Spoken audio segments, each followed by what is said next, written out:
The idea of God goes far beyond a simple word. It's a powerful concept that has left a profound mark on entire civilizations, spurred creativity, and stirred the human soul for generations. Today, instead of just exploring religious texts, we're setting out to discover what lies at the heart of the idea of God. Moving past rigid doctrine, we'll venture into spiritual and philosophical perspectives, aiming for a deeper and more rounded insight that surpasses the limits of human understanding. Our goal is to touch the true essence of God, an experience full of meaning and wisdom that's meant to connect with anyone searching for answers. No matter where you find yourself on your own spiritual quest, God remains the ultimate enigma, a mystery that stretches well beyond what any of us can fully grasp, a notion found in countless faiths and cultures. The Quran puts it this way: they will never encompass him in knowledge, emphasizing our built-in inability to completely know the divine. Similarly, the Bible states, "Oh, the depth of the riches and wisdom and knowledge of God! How unsearchable are his judgments, and how inscrutable his ways." Recognizing our limitations in understanding isn't a roadblock. Rather, it opens the door for us to investigate the deeper realms of spirituality. The mystery and indescribability of God don't limit us. They enrich the journey and add significance to every step we take. It beckons us toward the shadows, urging us to surrender to the unknown and linger in the uneasy truth that much of the divine lies forever outside our grasp. Such an admission isn't comforting.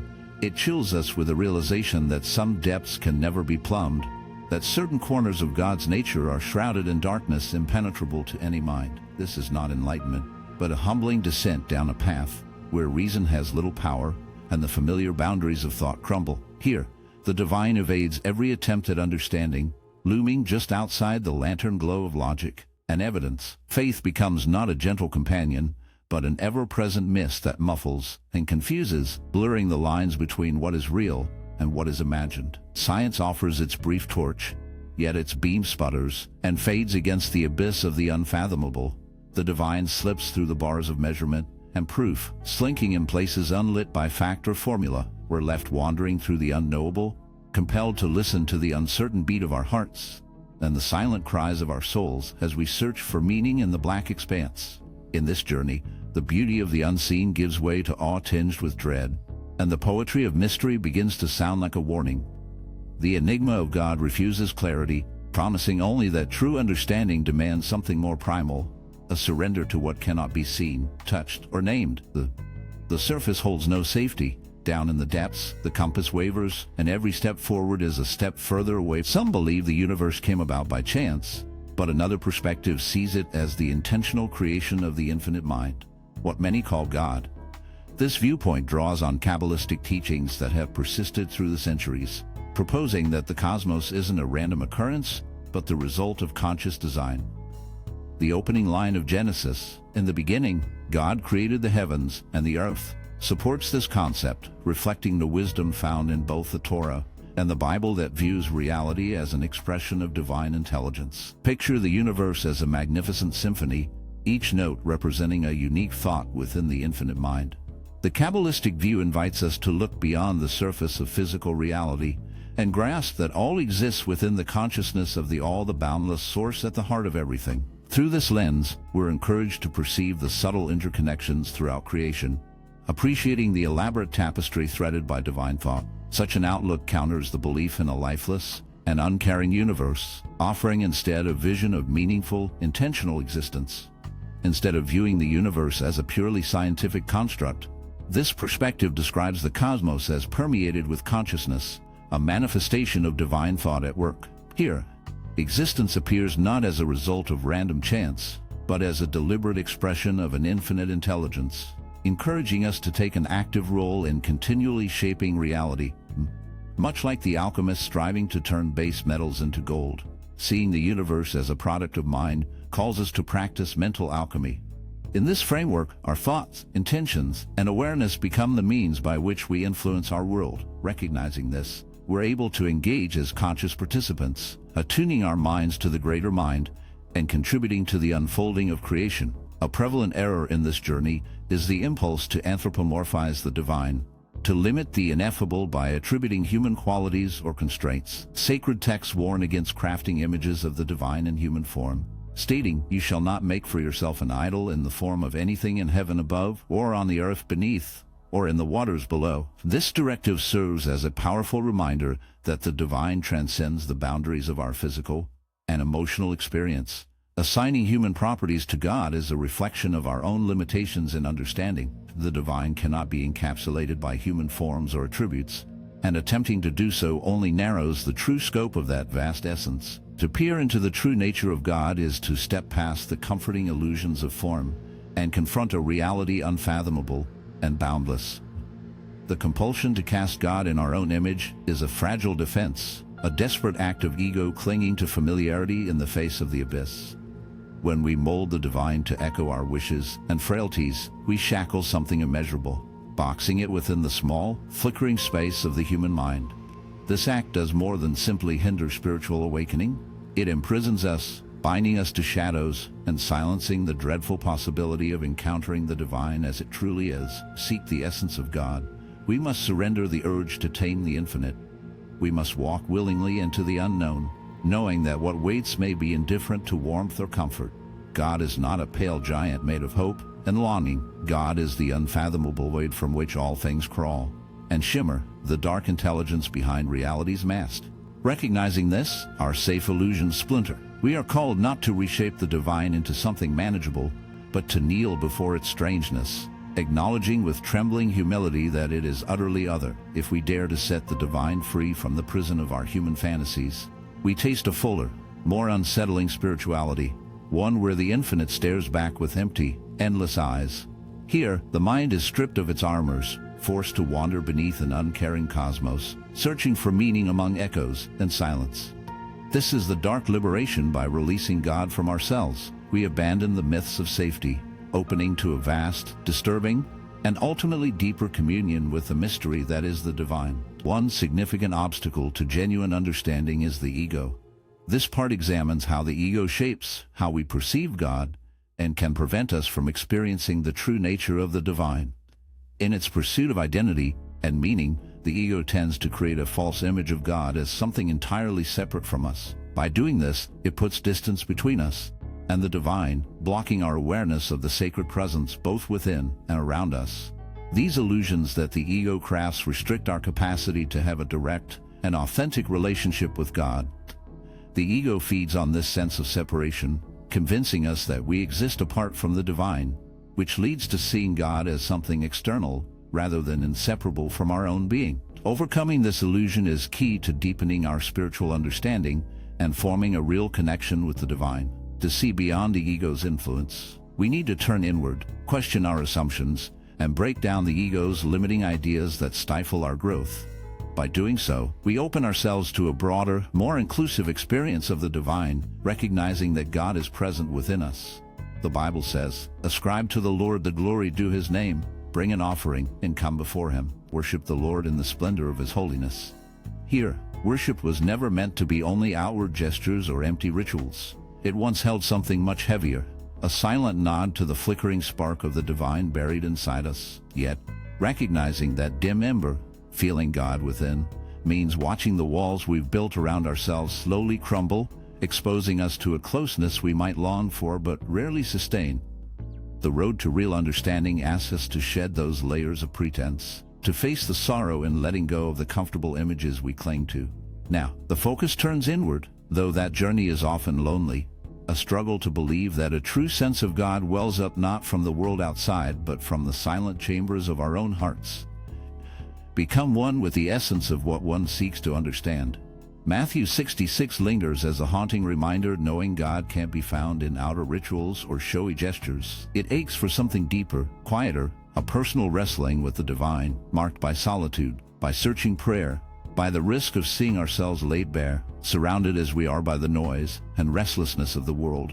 So many spend their lives chasing for signs without. Yet, the real depths are found in the lonely inward gaze, where God is less a distant ruler and more a tender presence hidden away inside us, half remembered and yearned for. True communion means embarking on this interior quest, which is rarely gentle or easy.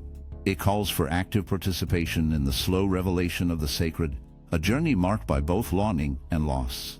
As we turn inward, we become painfully aware of faint traces of the divine, Murmurs that hover just out of reach, slipping past the edge of language and conscious thought. Internal experiences can feel like the only real touchstone left, a fleeting nearness to the divine that is never quite within grasp. They unravel the rigid confines of dogma, offering what feels like a direct but fragile link to the core of God, unshielded by doctrine, but also unshielded by certainty.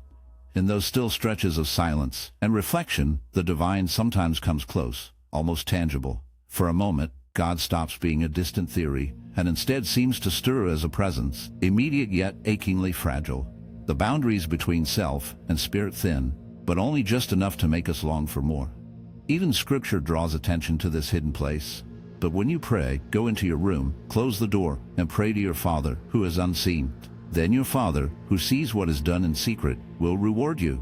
The privacy of this communion, far from always feeling rewarding, can be a lonely space, flooded with the ache of seeking. We are called to strip away the ego, to surrender the last illusions we may have about understanding, simply for a chance to sense, even dimly, the breath of the divine as it moves through our inner world. The journey brings us closer, but it also reminds us how separate we remain, longing always for something just outside our reach. This alignment does not merely offer harmony, it ushers the sacred into every shadow of our daily lives, threading it quietly through the moments we take for granted. Now, as our journey twists into darker terrain, we turn toward the pantheistic view, a haunting notion that God's essence is not simply hovering above, but lying dormant inside all things. Before we plunge headlong into this unsettling depth, pause and sense the eeriness of our internal landscapes. Introspection, prayer, and meditation become rituals that expose us to forces far beyond our comprehension. This passage from personal communion isn't just a shift. It's a slow, inescapable transformation, a merging of the private sanctuary of the soul with the chilling truth that the divine presses in on every side. To embrace this wider vision is to step into a strange realm where the sacred bleeds into existence itself, where nothing is untouched, nothing unsought by a constant presence.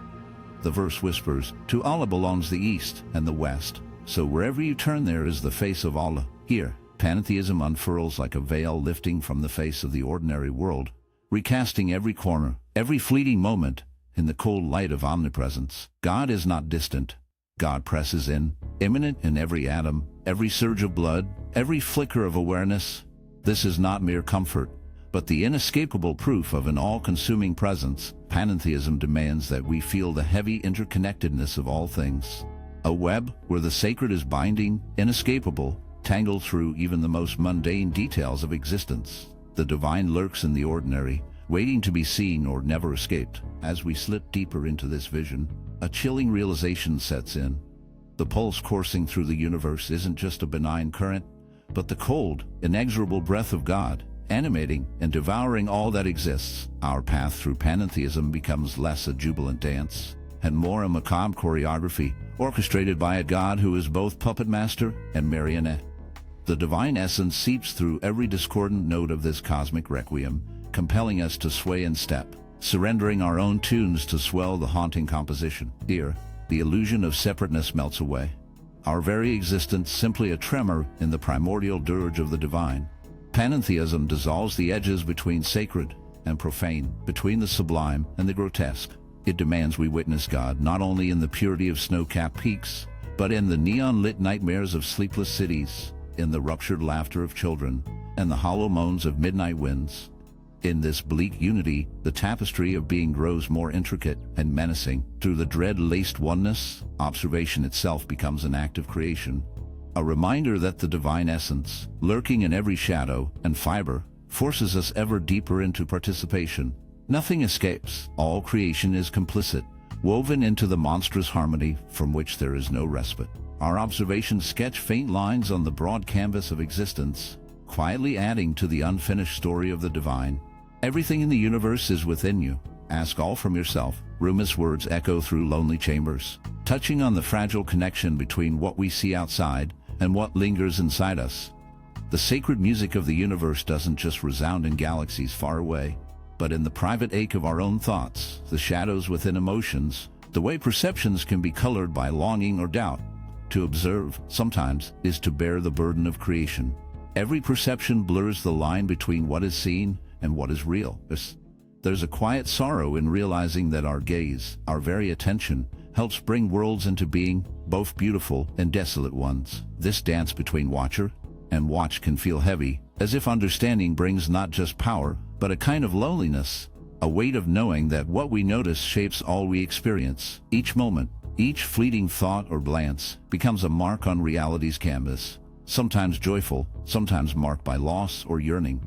Even the search for God, for meaning, grows bittersweet. It is not some certain pilgrimage with clear answers, but a solitary journey marked by moments of quiet wonder and a lingering sense of what is absent. The realization that we are both the artist and the witness sometimes feels less like a privilege and more like a quiet, aching responsibility. So whether you eat or drink, or whatever you do, let it be done for the glory of God.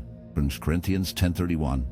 The verse beckons, and beneath its surface stirs something unspoken. Worship is no simple joy, no gentle wandering, but rather a descent, a plunge inward where shadows flicker and the mind reels. Beneath every pious act and whispered prayer, you may sense a presence shifting, eager and unyielding, lurking in the depths of solitary devotion. This journey is less a climb toward fulfillment and more a surrender to internal chasms where rituals melt away and what remains is an unnerving intimacy, a tapestry woven from solitary dialogues with the silent, omnipresent divine.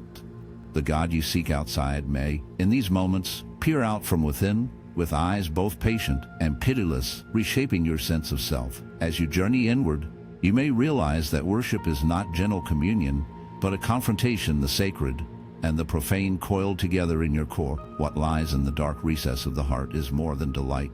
It is the trembling awe of encountering something immense and unfathomable, whose presence pervades and consumes. Prayer and meditation become less comfort than trial, each session peeling back the facade, urging you toward revelations that chill as much as they illuminate. With every step, you see the pulsing presence of God not as a distant comfort, but a force twisting through every moment, a presence that demands and devours, that watches always.